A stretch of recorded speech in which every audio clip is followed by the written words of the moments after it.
জামায়াতের ফলোয়াররা জামায়াতের আমিরকে মানে যারা পেজ চালান তারা যেহেতু তাদের নেতাকে রিড করতে পারেন, এরও একই মানসিকতার, তারা এটা দিয়ে একটা ব্লান্ডার করে ফেলেছেন। কর্মজীবী নারীদের বিষয়ে একটি পোস্ট নিয়ে সরগোল, এক্স অ্যাকাউন্ট হ্যাকের বিষয় আছে। মানে এবার নির্বাচনে খুব বেশি এই যে নারী এবং মুক্তিযুদ্ধ কেন আলোচনা আছে? নির্বাচনে কথার উত্তেজনা আছে, আর একটা হচ্ছে গিয়ে বাজে কথা নিয়ে পরে উত্তেজনা সৃষ্টি, এই দুটা জিনিসই আছে। কথার উত্তেজনা হচ্ছে একে অপরকে ঘায়েল করবার জন্য যে উত্তেজিত কথা বলা, সেরকম একটা কথার উত্তেজনা আছে। সেটা বাংলাদেশে সবসময় নির্বাচনে রাজনীতিগুলো ছিল, আছে, হয়তো থাকবেও, আমি আপনি পছন্দ করি বা না করি, এবং এটা পৃথিবীর সব দেশেই কম বেশি থাকে, আছে। আর একটা হচ্ছে গিয়ে অসংলগ্ন, অপ্রয়োজনীয়, পশ্চাৎপদমুখী কথা বলে সেটা নিয়ে একটু উত্তেজনা তৈরি হওয়া এবং সেখান থেকে আবার সরে যাওয়া, অস্বীকার করা এবং সেটা নিয়েও আবার উত্তেজনা হওয়া, সেরকম।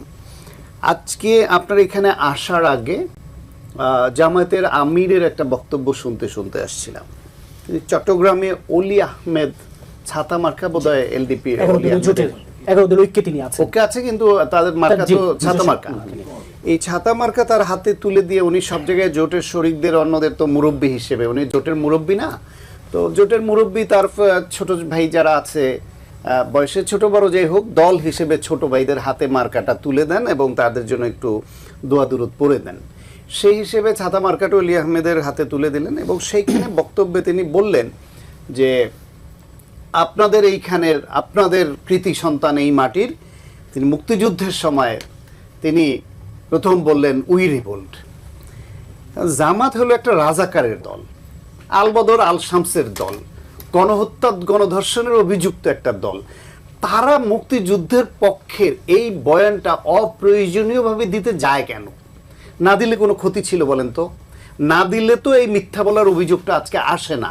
উই রিভোল্ট জিয়াউর রহমানের বলা উক্তি। প্রথম মধ্যরাতে অস্ত্র উঁচিয়ে গুলি করে প্রথম জিয়াউর রহমান বলছেন উই রিভোল্ট, এবং এর মাধ্যমেই পাকিস্তানি বাহিনীর বিরুদ্ধে একটা রিভোল্ট বা বিদ্রোহ শুরু হয়। এটা একেবারে শতসিদ্ধ প্রমাণিত সত্য। সেই সত্যের বিপরীতে দাঁড়িয়ে জামায়াতের আমির বলছেন, অলি আহমেদ বলছে উই রিভোল্ট। আমার ধারণা অলি আহমেদ লজ্জিত হয়েছে এটা শুনে, উনি কিছু বলেন নাই তখন। এখন জামায়াতের আমিরের এই বক্তব্যের সঙ্গে অলি আহমেদ যে জিয়াউর রহমান উই রিভোল্ট বলছে, জিয়াউর রহমান স্বাধীনতার ঘোষণা দিয়েছে, এই রিলেটেড তার যে ইন্টারভিউ আছে সেগুলো জুড়ে দিয়ে এখন সব জায়গায় যাচ্ছে সোশ্যাল মিডিয়ায়। তো এই ভদ্রলোকের বা তার জোটের বা তার দলের কি উপকারটা হলো না অপকার হলো তিনি বুঝতে পারেন? আসলে এই রাজনীতির মাঠে এখন নির্বাচনে তারা একটার পর একটা ধাক্কা খেয়ে হারিয়ে ফেলছেন। জামায়াত ইসলাম কিন্তু অনেকখানি এগিয়েছে রাজনীতিতে, জনসমর্থন, এটা বোঝা যায়। কিন্তু আমার ধারণা তারা এই খেয়ে হারিয়ে ফেলে একটার পর একটা ব্লান্ডার করবে এবং যত নির্বাচনের দিন ঘনিয়ে আসবে তারা যতটুকু সমর্থন পাবে বলে প্রত্যাশিত ছিল অনেকের কাছে, সেটা ডে বাই ডে কমতে থাকবে তাদের এই অসংলগ্ন কথা আচরণের কারণে। নারীদের নিয়ে প্রথম কথা হলো না, আর আল জাজিরার যে ইন্টারভিউটা, সেই ইন্টারভিউটাও নারীর প্রগতিশীলতা, নারীর যে এগিয়ে যাওয়া, তার যে স্বাধীনতা এবং নারীর যে অধিকার, তার সঙ্গে সামঞ্জস্যপূর্ণ না। তারা ধর্মীয় রাজনীতি করেন, তাদের দৃষ্টিভঙ্গিতে সেটা করেছেন, মানলাম। হুবহু উনি ওই ইন্টারভিউতে যেই কথাগুলো বলেছেন তার সব কথাগুলোর সঙ্গে এটাকে মানে একরকম কর্মজীবী নারীদের পতিতার সঙ্গে তুলনা করে শুধু এই শব্দটা যোগ করে একটা এক্স পোস্ট হয়ে গেল। সেটা নিয়ে যখন বিতর্ক হলো, তারপরে আমার ধারণা এই যে বড় বড় নেতারা তাদের যে এই যে এক্স বলেন, ফেসবুক পেজ বলেন বা সোশ্যাল মিডিয়া ডিল করে, এটা নিজে তো করেন না, এত সময় তো এদের নাই, একটা টিম থাকে। এখন জামায়াতের নারীর প্রশ্নে তাদের দৃষ্টিভঙ্গি কি সেটা কিন্তু আমরা জানি, তাদের বক্তব্য জানি, তাদের আচরণে জানি, তাদের অতীত ভূমিকা জানি। ফলে তার টিমে তার যে কর্মী বাহিনী তারাও ওইটা রিড করতে পারে তার আমির বা তাদের নেতারা কি চায়। হয়তো সেই ধারণা থেকে ওই আল জাজিরার ওই বক্তব্যটাকেই হুবহু ওইভাবে শুধু একটা শব্দটাকে যোগ করে, এবং এটা খুব সুন্দর লেখা, কিন্তু ইংলিশে যে পোস্টটা, এটা যেন তেন কাঁচা হাতের লেখা না, এবং ঘুরিয়ে এমনভাবে লিখছে যে সরাসরিও বলে দেয় নাই।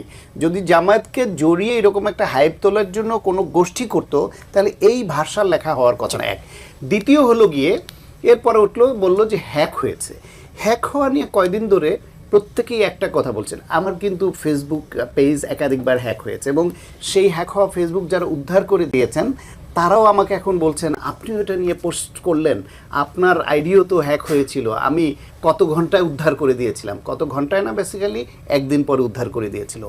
কিন্তু সেই উদ্ধার করবার জন্য আমাকে আইডি কার্ড হাতে নিয়ে ছবি তুলে পাঠাতে হয়েছে, অনেক প্রশ্নের জবাব দিতে হয়েছে, আমার ইমেলে তাদের তার আগে যখন হ্যাক করে তার আগে মেসেজ আসে সামওয়ান অন্য কোনো ডিভাইস থেকে যাচ্ছে।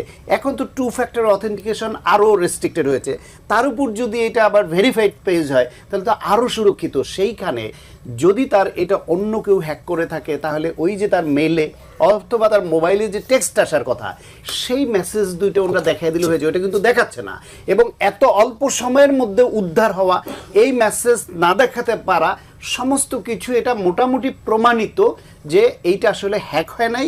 জামায়াতের ফলোয়াররা জামায়াতের আমিরকে মানে যারা পেজ চালান তারা যেহেতু তাদের নেতাকে রিড করতে পারেন, এরও একই মানসিকতার, তারা এটা দিয়ে একটা ব্লান্ডার করে ফেলেছেন। ফলে বললাম মুক্তিযুদ্ধের ইতিহাস, মুক্তিযুদ্ধ, নারীর অধিকার, নারী সম্পর্কে অবস্থান, এগুলো নিয়ে জামাতের একটু চুপচাপ থাকাই ভালো ছিল, যেহেতু তারা এই লাইনের না।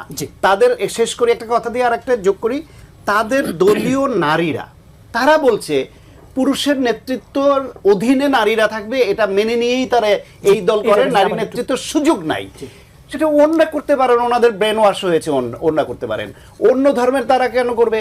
কর্মজীবী বিভিন্ন নারী যারা স্বাধীনতা চায় এবং এই যুগে নারী স্বাধীনতা যারা চর্চা করে তারা তো ওনাদের এই ধারণায় আসবে না। তাহলে 51% নারীর দেশে জামাত কত শতাংশ ভোট হারালো আর নিজেদেরকে কতটা তারা অধঃপতন করলো, সেই হিসাবটা তো ইলেকশনে পাওয়া